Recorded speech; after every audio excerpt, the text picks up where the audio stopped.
जैसे एक संतान और एक जन्मदाता का संबंध होता है, ठीक उसी प्रकार सिंह राशि और बाबा बैद्यनाथ का संबंध है। सिंह राशि वालों, आप सबका विशेष स्वागत। आपके राशि और बाबा बैद्यनाथ के संबंध के बारे में गहराई से बात करेंगे, जिसमें हम 5 बिंदु रखेंगे, जिसमें से चौथे नंबर का बिंदु सबसे महत्वपूर्ण रहेगा। इसलिए अंत तक हमारे साथ बने रहेगा, हमारे साथ अंतिम तक बने रहेगा, आपके लिए अच्छा रहेगा। सावन के महापर्व में आप जो है आपके पास ये वीडियो आ रहा है, मतलब सौभाग्य की बात है, महान सौभाग्य की बात है। बाबा बैद्यनाथ की अपार कृपा है आपके ऊपर, ये जानिए, है ना। तो सिंह राशि के जातकों, आपके राशि में 3 नक्षत्र है। बाबा के धाम जाने से पहले, बाबा के पास जाने के लिए इस बातें को बड़े ध्यान में रखिएगा। 3 नक्षत्र वाले, तो सबसे पहले जो नक्षत्र है वो है मघा नक्षत्र है। मघा नक्षत्र वाले जब बाबा के पास जाए ना, तो वहां जाकर के दान अवश्य कीजिए, क्योंकि भगवान को दान अति प्रिय है। भगवान को ना कीजिए, वहीं के कुछ जरूरतमंदों को कीजिएगा, जहां आवश्यकता है उसे पूरा कीजिएगा, लेकिन उसे दान जरूर कीजिएगा। मघा नक्षत्र वालों को चाहिए कि वो कंबल दान करे, ओढ़ने के लिए कंबल दान करे, काला तिल दान करे, किसी साधु, किसी संत, किसी गरीब जरूरतमंद को काला तिल दान करे।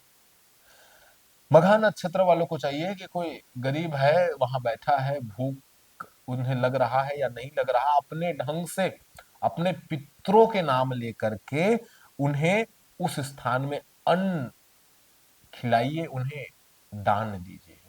मघा नक्षत्र वाले जब भगवान वैद्यनाथ के धाम जाए तो ये काम जरूर कीजिए, और कमेंट जरूर कीजिएगा आपका कौन सा नक्षत्र है।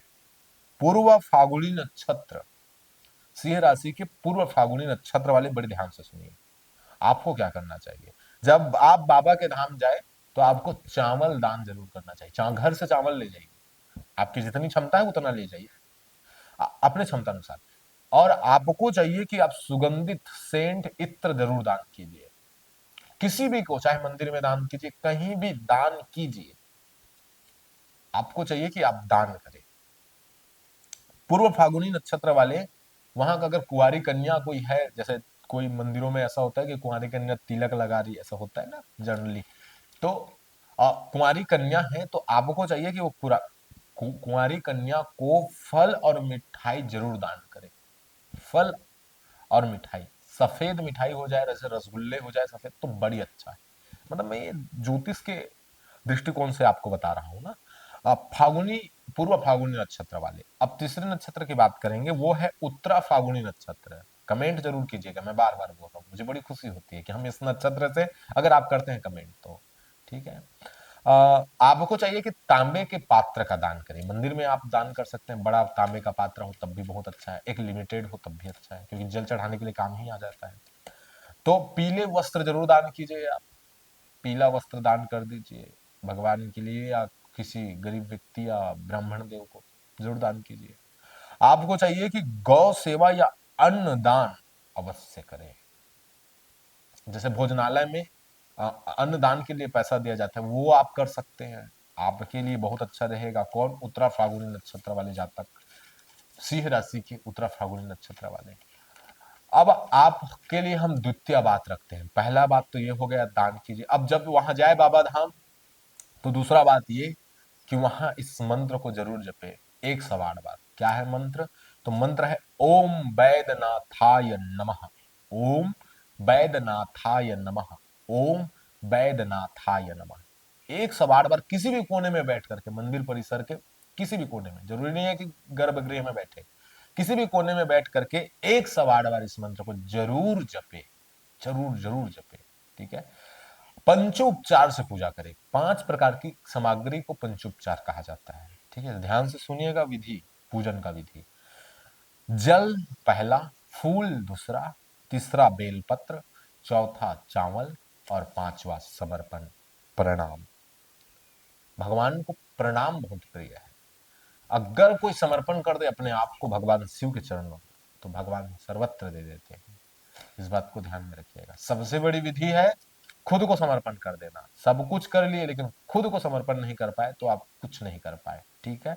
तो मैं जो विधि बता रहा हूँ बहुत ही रेयर विधि है और साधारणता होती नहीं है। अगर आप में क्षमता है तो आप करेंगे। ये थी दूसरी बात। अब हम तीसरे पॉइंट पे चले आते हैं। तीसरे पॉइंट पे चले आते हैं तो जानते हैं कि भगवान कहाँ स्थित, बहुत सारे सारे लोगों को जानकारी भी नहीं होता। तो सुन लीजिए A to Z बायोडाटा और पौराणिक कथा भी सुन लीजिएगा, जिससे सुनने का कथा सुनने का भी फल मिल जाएगा, ठीक है। तो राज्य जो है झारखंड है, जो नहीं जानते हैं वो जान लीजिए, बाबा यहाँ विराजमान है सिंह राशि के जातकों। जिला जो है देवघर है और देवघर में ही भगवान विराजमान है। देवघर ही जिला में ही सीधा विराजमान है, देवघर में स्थित है भगवान, ठीक है। पौराणिक कथा क्या है, तो एक बार की बात है कि रावण भगवान शंकर को प्रसन्न करने के लिए उनके कैलाश पर्वत गए थे, उन्हें लाने के लिए ही गए थे विशेष। तो आपने कथा सुनी होगी कि भगवान को जो पर्वत को ही उठा दिए थे, कौन, ये रावण। और पर्वत को उठा दिए तो भगवान अपने पांव के अंगूठे में एक बार जब दबाए तो रावण पूरा दब गए और वहीं से फिर शिव तांडव जन्म लिया। इस कथा को तो आप सुने होंगे, नहीं सुने होंगे तो सुन लीजिए, है ना। तो जब शिव तांडव जन्म लिया तो भगवान की स्तुति किए तो भगवान प्रसन्न हो गए। तो रावण क्या कहा कि भगवान मैं आपको ले जाने आया हूं लंका, आपको साक्षात ले जाना चाहता हूं। तो भगवान कहे कि क्यों? क्योंकि भगवान मैं घोर तपस्या करता हूँ और घोर तपस्या करता हूँ तो आपको देख करके मेरे तपस्या का दुख दर्द मिट जाता है। जैसे मैंने सिर काट काट के आपके चरणों में अर्पण किया, अंत आया तो भगवान आपने वैद्य बन करके मेरे सिर को जोड़ दिया।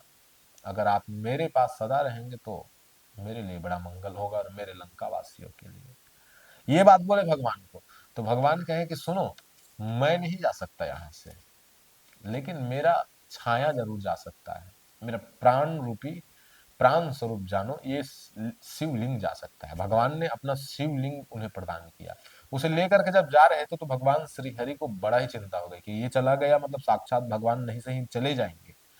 तो देवता और भगवान श्री हरि मिल करके एक योजना बनाए और भगवान श्री हरि जो है ग्वाला बन करके वहां कैसे भी करके उस शिवलिंग को धरती पे रखवा दिए। भगवान शंकर बोले थे एक बार धरती में रखेगा दोबारा उठा नहीं पाओगे, रखवा दिए। और रखवा दिए तो कथा कहती है कि वही बाबा बैद्यनाथ है जो रावण के सभी दुख को हरने के लिए जा रहे थे लंका, लेकिन श्री हरि की कृपा से वो स्थापित हो गए झारखंड में।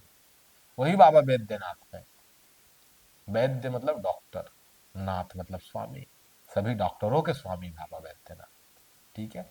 ऐसी ये पौराणिक कथा है जिसे हम तीसरे पॉइंट में आपसे कहा। अब महत्वपूर्ण बात, मैंने कहा था कि चौथा पॉइंट जो है बड़ा महत्वपूर्ण बात रहेगी। ऐसा ही जानो कि जैसे आपके शरीर से मैं प्राण निकाल दूं तो आपका शरीर कोई काम करेगा नहीं, प्राण तो दिखती नहीं है मगर है। वैसे ही प्राण जब शरीर से निकल जाएगा तो प्राण का भी कोई वैल्यू नहीं है, ठीक है ना। वैसा ही जानो। तो शिव जो है शक्ति के बिना अधूरे जानते हैं, जाने जाते हैं। शक्ति जो है शिव के बिना अधूरे जाने जाते हैं। इसलिए शिव और शक्ति को एक होना अनिवार्य होता है, एक रहना अनिवार्य रहता है, ठीक है। तो बात क्या है कि शिव के साथ आपको चाहिए शक्ति का दर्शन। सौभाग्य की बात यह है सिंह राशि के जातकों को, चौथी पॉइंट ये है कि भगवान शंकर के पास ही शक्तिपीठ है, जिसे कहा जाता है कि माता सती का हृदय गिरा था, उसे हृदयेश्वरी माता के नाम से जाना जाता है। उसी परिसर में जहां भगवान बाबा बैद्यनाथ है ना, उसी परिसर में माँ भगवती भी विराजमान, जिसे जय दुर्गा शक्तिपीठ के नाम से ही जाना जाता है। आप पंडितों से पूछेंगे ना तो आपको पता चल जाएगा। और जो दर्शन करके आ चुके हैं सिंह राशि के जातक, वो कमेंट जरूर कीजिएगा कि जय दुर्गा और हर हर महादेव, जय बाबा बैद्यनाथ, ऐसा कमेंट जरूर कीजिएगा, बड़ी खुशी होगी, है ना। तो शिव के साथ शक्ति का दर्शन करना बहुत अनिवार्य है। अगर आप नहीं किए सिंह राशि के जातक को तो आपका दर्शन अधूरा है, क्योंकि ज्योतिष मानता है कि राहु को कंट्रोल करने वाली माँ भगवती है और केतु को कंट्रोल करने वाला भगवान शिव है। और ये दोनों ही हमारे जीवन को सर्वत्र देता है। राहु देता है भौतिक संसार का सुख सुविधा, केतु देता है आध्यात्मिक संसार का सर्वत्र मुक्ति। तो दो चीज चाहिए इंसान को, एक संसार का सुख और अंत आए तो मुक्ति, सब चीजों से मुक्त होकर के शांति से चले जाना संसार से, यही चाहिए। तो यही दोनों चीज देते हैं। तो शिव और शक्ति दोनों का आराधना करना अनिवार्य है, जो कि जय दुर्गा के नाम से वहां विराजमान है। अब हम पांचवी बात करेंगे। पांचवी बात क्या है? तो पांचवी बात हमारी बात है। पांचवी बात ये है कि अगर आपको ये भगवती और भगवान शंकर का विषय आपको बड़ा अच्छा लगा हो और ज्योतिष के वीडियो आपको अच्छे लगते हो और आप अपने जीवन के बारे में विस्तार से जानना चाहते हो, सरल ढंग से जानना चाहते हैं, तो आप हमसे संपर्क कर सकते हो। यहाँ आपको नंबर मिल जाएगा, आपको उम्मीद है दिख रहा होगा। डिस्क्रिप्शन पर भी नंबर मिल जाएगा आपको। व्हाट्सअप कीजिएगा, सीधा कॉल मत कीजिएगा।